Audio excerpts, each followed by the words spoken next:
So Golden Holmes is our first speaker.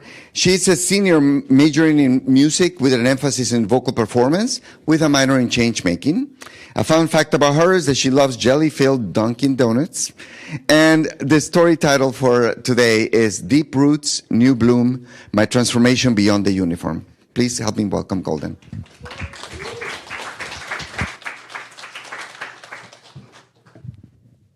Good evening. Thank you all for being here. And I'll start my story. For the past 4 years, I have been on a journey of redefining myself. What do I mean by redefining myself? We all are born and are influenced by our environment. Our parents, guardians, are the first influence of personality and your characteristics. Imagine a child as a clear bubble, and your mother is a green bubble, and your father is a yellow bubble. Your bubble becomes lime green because you have been influenced by your parents. You've been around them. Imagine each life experience having a bubble of color and how you start to take a piece of that influence and add it to your identity. People are mirrors and should be mindful of how their mirror reflects on those around us and how we influence society. As a child, you are growing and exploring life while also being guided by your parents/guardians. The years you start to explore your personality, discover your strengths, your characteristics is right here in college. I skipped this process by going to the military college, which was restrictive, where I didn't get to explore myself like the average college student or like most of my friends. While they were developing themselves, I was developing professionalism and leadership. I obtained my associates and joined the Navy just 2.5 months after graduation. Graduation came so quick. I had just graduated high school, which felt like yesterday. I went from one family system to a restricted freedom system, my associates, to being a part of defending the country. That was my new identity. For 10 years, I was viewed as a collective party instead of an individual, fighting for a mission, a cause, a purpose to protect and fight for my country. I grew up in Philadelphia, PA. My parents are prior Army, so this wasn't a surprise for me to enter into the armed forces following the path they laid before me. At the same time, my parents had a love for the arts. I remember my mother telling me about her being in plays when she was a child. My father, a fan of good music, from jazz to Caribbean to soul, and a violinist at heart. They guided me towards choir, dance, karate, where I had earned a black belt in Kenpo, school plays and violin, the trumpet. You name it, and I probably was in it. This gave me a chance to grow my talents, helped me to master performing for many activities. There was a recital, holiday shows, and special events like performing karate at a halftime show for the 76ers.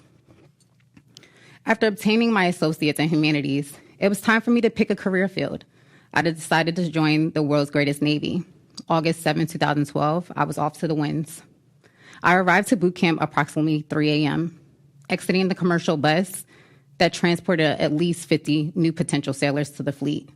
We immediately were given clothes to wear, from underwear to T-shirts and shorts, even sneakers. Hundreds of potential sailors. And I say potential because just because you made it to boot camp doesn't mean that you'll pass. In multiple lines, getting issued clothes, asked their sizes and passed down to the next table. The process of removing the self and becoming the collective. The stripping away of the self, with every garment to now even look like the collective. Eventually, we were split into multiple different groups, housed in various locations across the campus, aka boot camp. From that point on, we ate together, we worked out together, we learned together. We were no longer individuals. I was we, them, and us. I was already we, my mother, my father, and myself. When I went to college, I was almost breaking the yoke from parent-child relationship to being now passed to another we situation. Never really discovering my full self. I was off to the races. When one failed, we all failed. When one said they couldn't, we were trained to keep going and hold it until we all could. We are a unit, a smaller unit in the bigger system. From deployments of traveling the world to the missing of family members passing away and not being able to be a part of the funeral, in communion with my loved ones, spending time and cherishing memories while also creating new ones because you are needed on a mission, a deployment. A bigger purpose really starts to take a toll on the individual. Being told no can only sit with your soul but so long. When you feel called to be greater, but feel limited to the space that you are in, the we starts not to feel like we. We that volunteers starts to feel like I am trapped, stuck until your number is called. Or if I feel like giving you an opportunity to do more, I will. But if you don't feel inclined, I won't. I felt limited in my abilities. Separating from the we in my terms, retiring from the Navy, I had to face myself in the mirror and discover who I am. I started that journey with starting my master's in LMFT, a licensed marriage and family therapist. With a BA in psychology, I obtained my bachelor's while going on deployment and out on sea missions. Being married, I figured that was a good fit. I knew I loved to help people. Then I realized my second semester that I just didn't want to help people so close to comfort. I learned in that moment that I am an empath and separating others' emotions from my own at the time wasn't a fit for me. So back into the phase of transition. And if anyone who has been in transition in life knows that transition is a mental hill on its own. I finally asked myself, what is it I wanted to do? What would make me happy in life? Something that would satisfy my soul. I decided to study music. Singing is something I had done my whole life, performing, dancing, modeling, singing.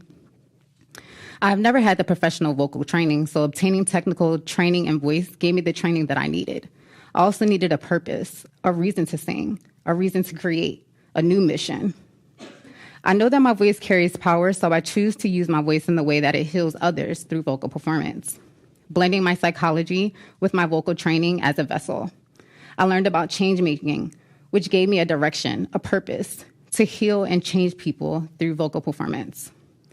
In college, you learn about yourself. You learn your characteristics about yourself. You learn your limits, and you learn there aren't any limits, just your own abilities, no one to tell you you can't or no.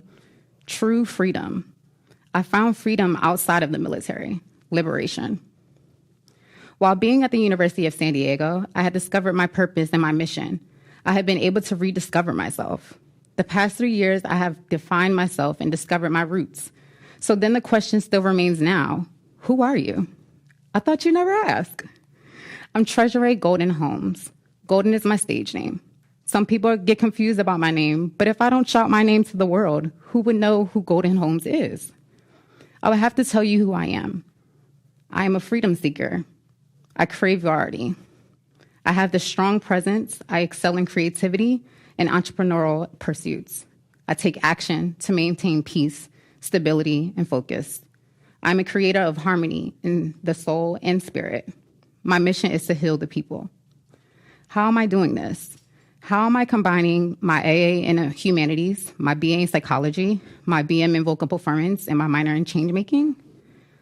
In January, I am opening Positive Minds' first location.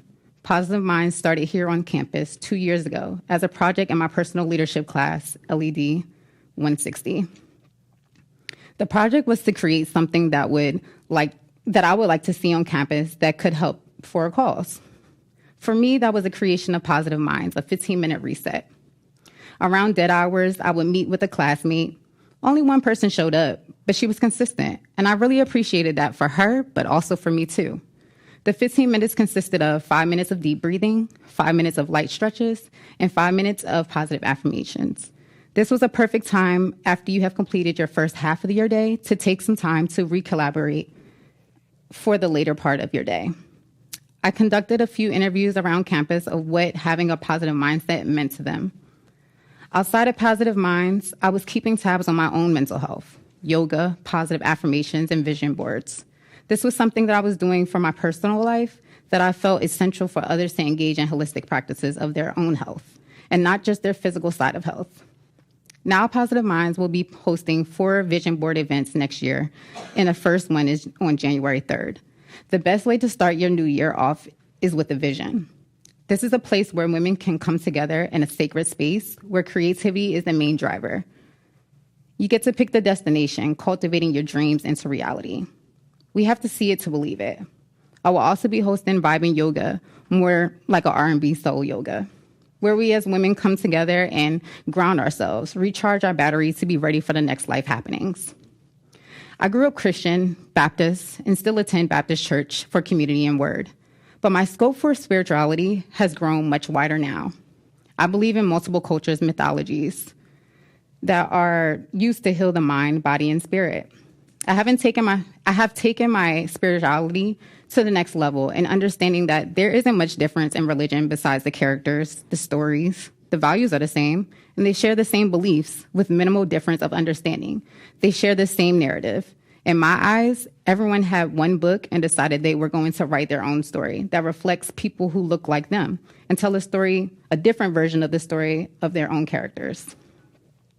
Here at the University of San Diego, they have allowed me to be the star that I am.